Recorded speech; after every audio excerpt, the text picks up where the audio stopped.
Bonjour à tous et bienvenue pour ce nouveau labo de zoologie. Alors, on est en juin, dans quelques jours c'est les vacances. Alors aujourd'hui on va voyager loin, très loin de nos contrées européennes et on va voyager en Australie. Alors en fait on va rester ici tout en Australie. Plus sérieusement, aujourd'hui on va parler des Wandjina. Alors, appelé aussi Wandjina ou Wandjina, comprenant souvent Wanya, sont en fait des peintures de divinités aborigènes australiennes.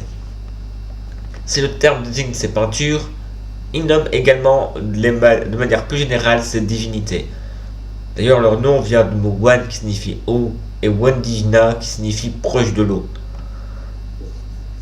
Les origines de ces peintures s'inspirent en fait du mythe du temps des rêves, une sorte d'ère avant la création, une sorte de chaos originel.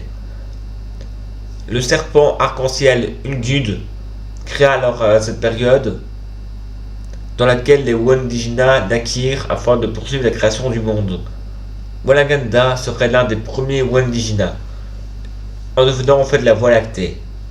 Les Wandjina vont provoquer une grande inondation qui va donner naissance au peuple aborigène, puis les dieux vont se séparer, chacun sur un territoire différent. Ils vont instaurer l'ordre des choses et vont peindre les parois des grottes.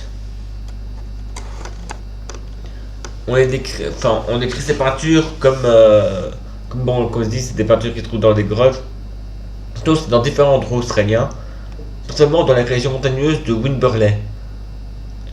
Elles ne sont pas vraiment propres aux tribus aborigènes, enfin à une tribu aborigène, car en fait on trouve dans plusieurs peuples locaux. En fait, ces divinités sont les esprits en lien avec l'eau, vivant dans les souterrains. Il y a les deux sexes, bien sûr, c'est un peu très ouvert, chacun ayant un nom différent. Et il y a aussi des grands pouvoirs, comme ça donner la vie ou la fécondité.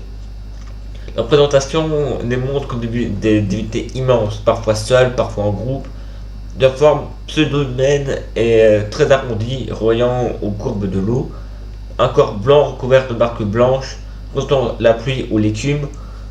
Ils ont des yeux ronds et noirs, et n'ont pas de bouche, car cela les rendrait trop puissants. Une auréole représentant leurs cheveux ou des nuages entourent leur tête. On en trouve dans les découvertes des esprits aborigènes australiens et australie, ou dans des documents de recherche historique australienne. Sur ce, c'est la fin de ce labo de biologie. Bonnes vacances à tous. Ciao!